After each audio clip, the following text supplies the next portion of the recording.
Capítulo 16. Como no se hizo ninguna objeción al compromiso de las muchachas con su tía, y los escrúpulos de Collins por dejar solos a los señores Bennet fueron refutados con vehemencia.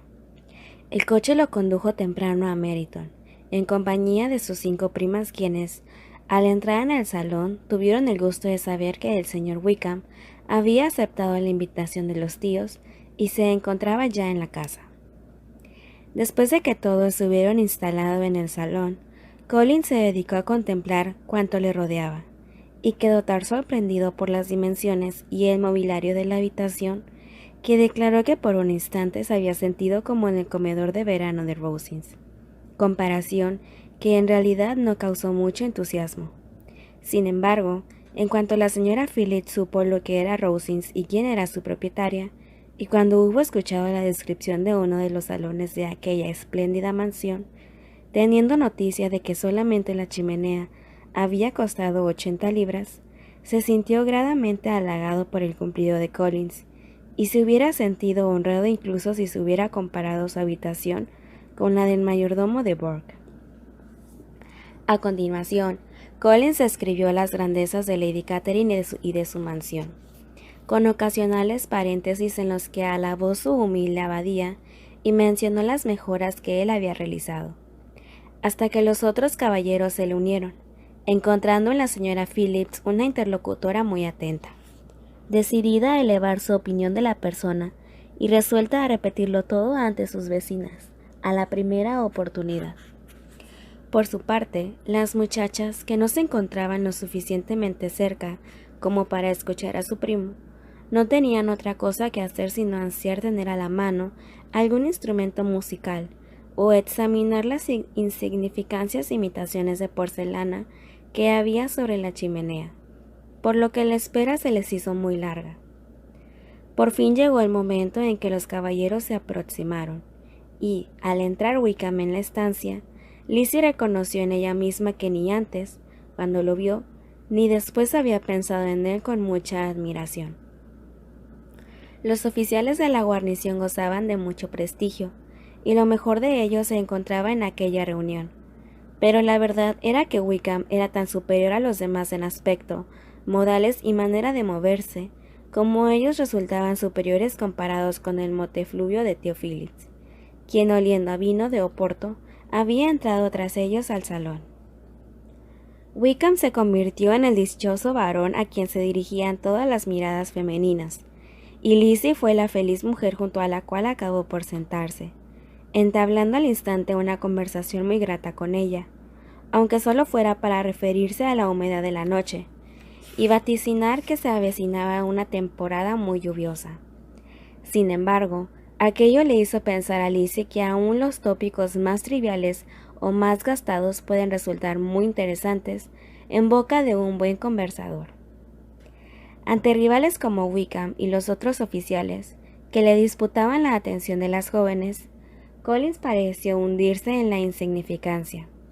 Se convirtió en nadie delante de ellas, por lo que él se refugió en la señora Phillips, quien seguía siendo una amable interlocutora para él, además de que lo proveía de café y pastas. Cuando se instaló la mesa de juego, él vio la posibilidad de corresponder a su anfitriona sentándose a jugar whist con ella.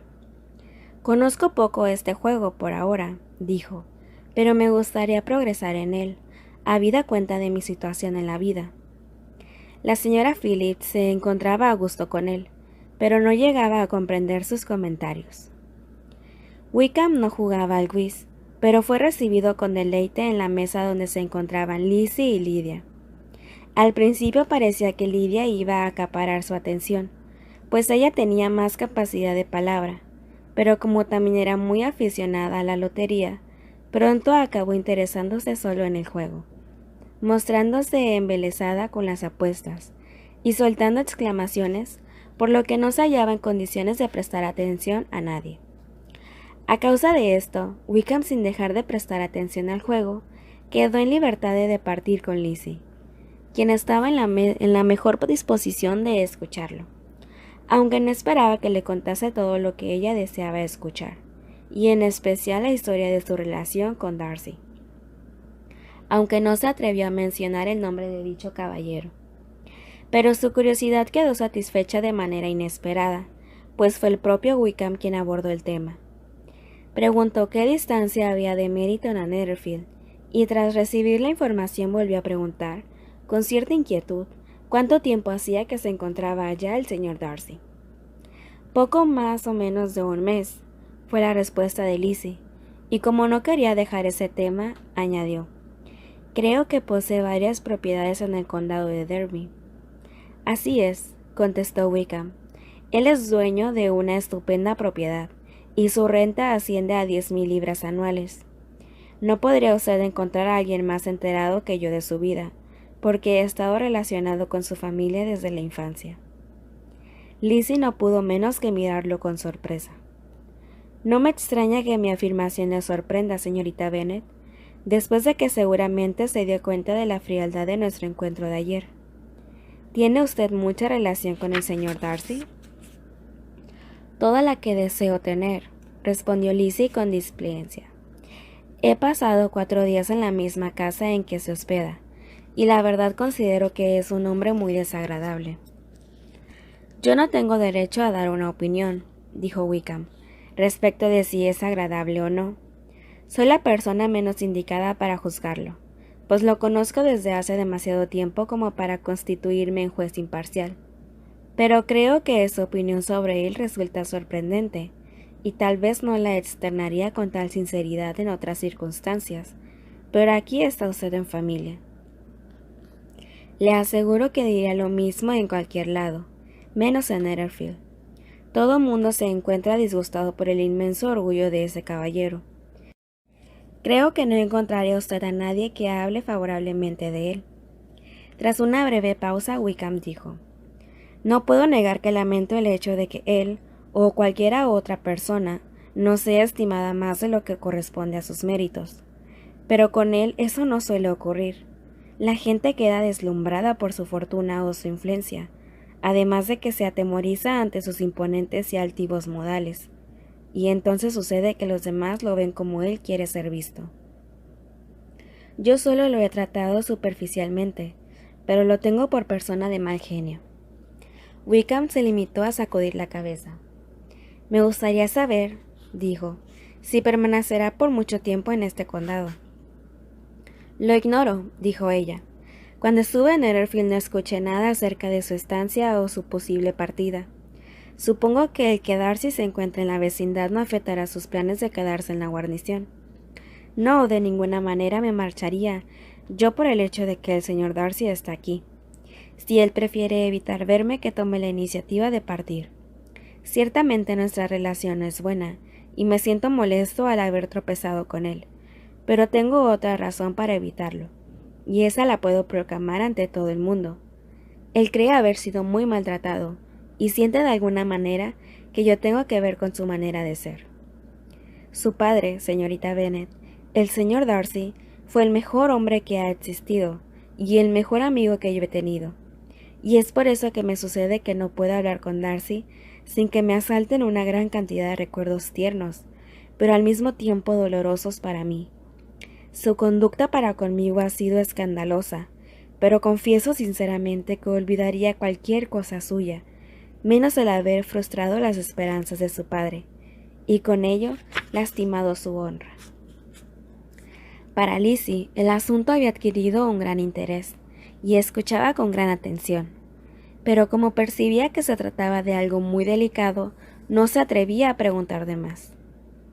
Wickham dejó el tema y comenzó a tocar toda clase de lugares comunes acerca de Meryton, sus alrededores y su sociedad, mostrándose muy complacido de todo lo que hasta entonces había visto, expresándose con fineza y galantería. La perspectiva de poder frecuentar la buena sociedad, dijo, ha sido para mí el principal motivo de haber aceptado un cargo en el condado. Yo sabía que era un cuerpo militar muy respetable y muy agradable. Mi amigo Denny me lo hizo más tentador al describirme su actual residencia y contándome las grandes atenciones y las excelentes relaciones que ha logrado tener en Meryton. Debo confesar que para mí la sociedad me es necesaria. Soy un hombre amargado y mi espíritu no soporta la soledad. Yo necesito ocupación y trato. En realidad, la vida militar no es lo que yo imaginaba, pero las circunstancias me han obligado a inmiscuirme en ella. Yo tenía la intención de convertirme en clérigo, y fui educado para ello. Mi situación sería muy ventajosa si así lo hubiera decidido el caballero del que antes hemos hablado. ¿En verdad? Sí.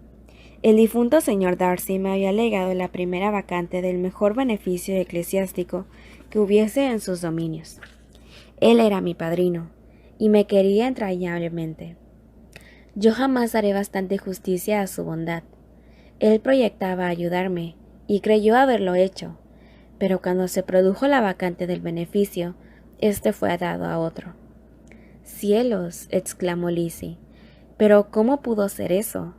¿Cómo fue posible que se pasara por alto la voluntad del Padre?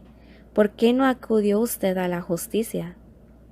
En la redacción del legado había un defecto de forma, de manera que yo no podía abrigar esperanzas de hacer valer aquel derecho por la vía legal.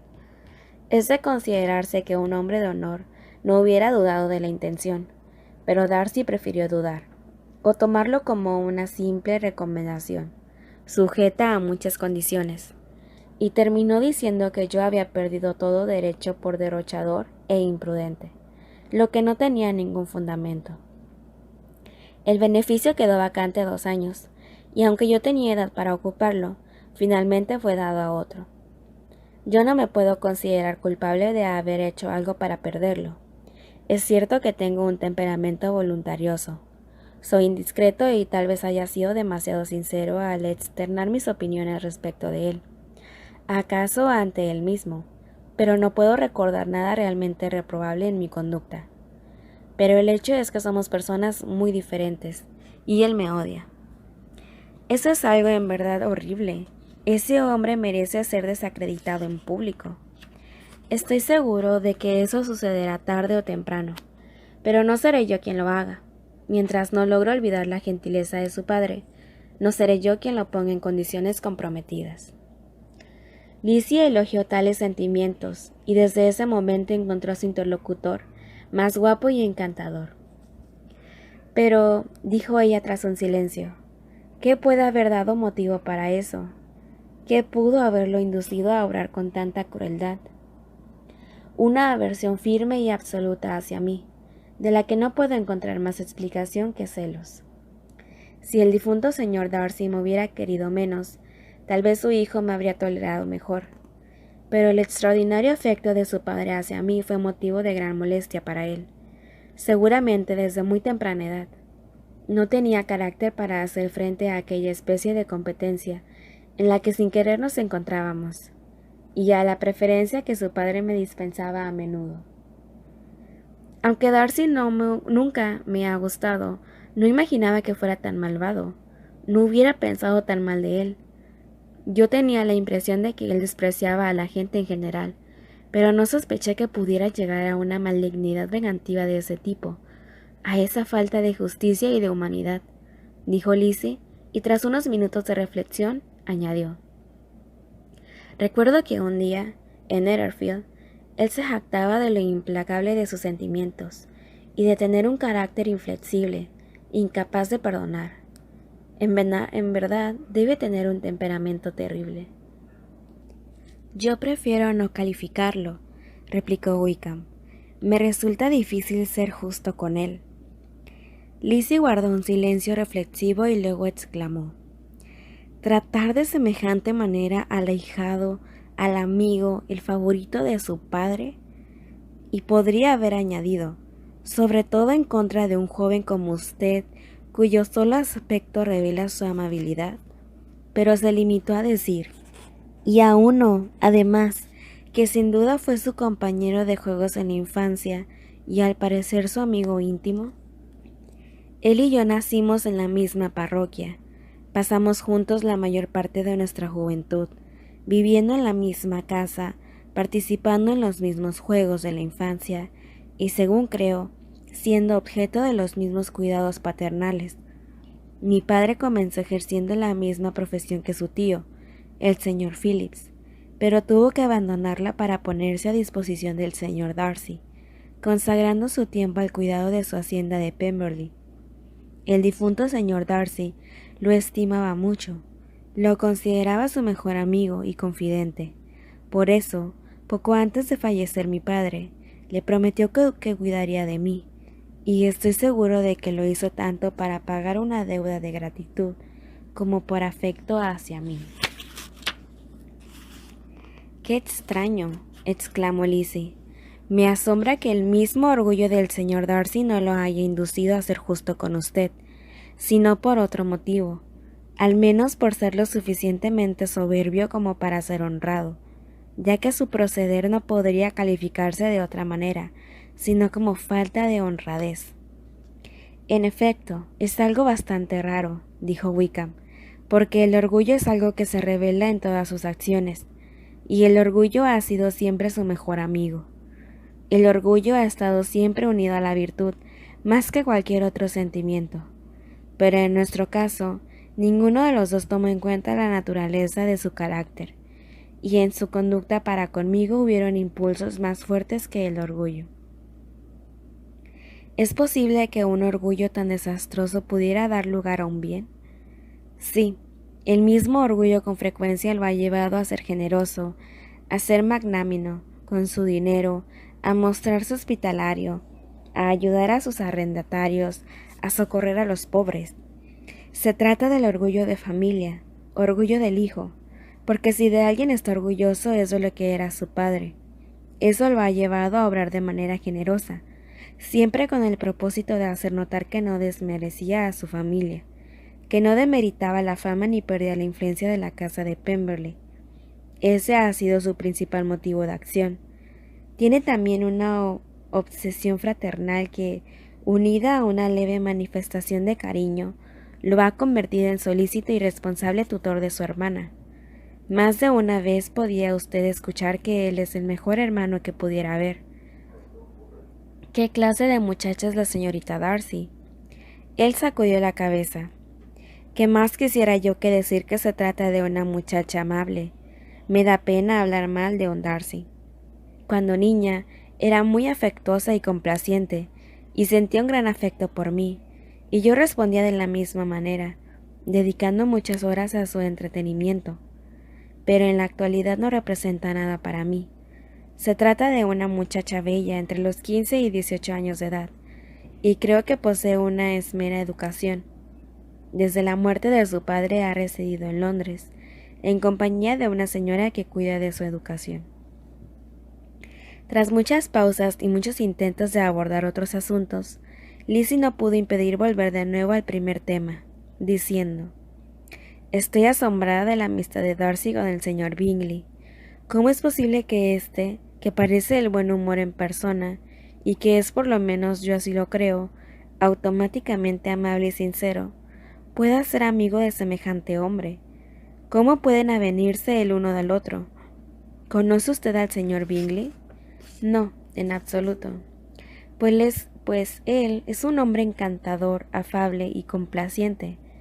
No creo que él tenga plena conciencia de quién es Darcy en realidad.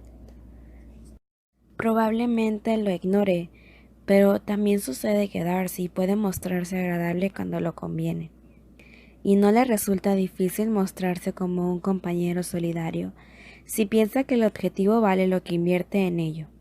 Entre quienes son sus iguales en posición, se comporta de manera muy distinta que con sus inferiores. Su arrogancia jamás lo abandona, pero con el rico se muestra liberal, justo, sincero, razonable, honrado e incluso hasta agradable, y su imagen se ve bien apoyada por su fortuna y su figura. Una vez terminada la partida de whist, los jugadores se congregaron alrededor de la otra mesa, y Collins se situó entre su prima Lizzie y la señora Phillips, quien le hizo las preguntas de rigor sobre el resultado del juego. No había tenido suerte, pero cuando la señora comenzó a expresar lo mucho que lo sentía, él le aseguró, en un tono severo, que aquello carecía de importancia, ya que para él el dinero era poca cosa, y le suplicó que no se inquietara por eso. «Yo estoy bien consciente, señora, de que cuando uno se sienta ante una mesa de juego, ha de someterse al azar, y felizmente yo no estoy en situación de conceder importancia a 5 chelines. Ciertamente hay muchas personas que no pueden decir lo mismo, pero yo, gracias a Lady Catherine de Bourgh, estoy muy lejos de tener que fijarme en tales pequeñeces. Entonces Wickham puso su atención en él, y después de observarlo unos minutos, preguntó en voz baja a Alicia si su pariente estaba muy relacionado con la familia de Bourgh. Lady Catherine de Bourgh, respondió ella, le ha concedido hace poco un beneficio eclesiástico. Yo ignoro quién lo recomendó, pero estoy seguro de que no hace mucho que él conoce a Lady Catherine. Seguramente usted sabe que Lady Catherine de Bourgh y Lady Anne Darcy eran hermanas, y que por consiguiente aquella es hoy día la tía de Darcy. No, yo no tenía noticia alguna de los parentescos de Lady Catherine. Hasta antes de ayer yo nunca había oído hablar de ella. Su hija, la señorita de Bourgh, es heredera de una enorme fortuna, y se dice que ella y su primo unirán los patrimonios.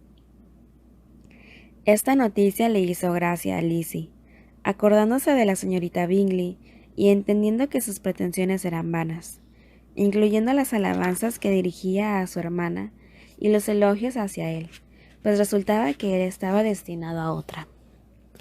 El señor Collins, añadió Lizzie, se expresa con gran encomio de Lady Catherine y de su hija, pero por algunos detalles que ha contado de su señoría, sospecho que la gratitud le hace perder la proporción, y que a pesar de ser su protectora, ella es una mujer arrogante y vanidosa. Yo opino que es ambas, reafirmó Wickham. Hace muchos años que no la veo, pero nunca me agradó. Recuerdo que sus modales eran dictatoriales y su proceder lleno de insolencia. Tiene fama de ser una mujer extremadamente perspicaz, y aún así pienso que parte de su talento es más bien atribuirle a su rango y su fortuna. Otra parte es producto de sus modales autoritarios, y el resto es debido a la arrogancia de su sobrino, quien cree que todos los que se relacionan con él deben poseer una inteligencia privilegiada. Lizzie confesó que se había expresado de manera muy razonable, y ambos continuaron hablando con satisfacción, hasta que la cena puso fin a la partida de cartas y concentró la atención de las mujeres en Wickham, cuya charla se había interrumpido ocasionalmente por los comentarios del señor Phillips, a pesar lo cual su encanto no se demeritaba ante las damas. Todo cuanto decía estaba bien dicho, y todo lo que hacía estaba bien hecho. Lizzie se marchó de aquella velada con la imagen de él profundamente grabada en su espíritu. Mientras se dirigían a su casa no pudo pensar en otra cosa, sino en lo que Wickham le había dicho. Pero no tuvo ocasión de mencionar su nombre en todo el camino, pues Lydia y Collins no dejaban de hablar. Ella hablaba sin parar de sus pérdidas y ganancias en la lotería, y él no paraba de elogiar la finca de los Phillips, asegurando que sus pérdidas en el whist no le hacían mella alguna. Además de enumerar los platillos de la cena, y lo molesta que debía de ser para sus primas su verborrea, a pesar de lo cual siguió en ella hasta que llegaron a Longbourn.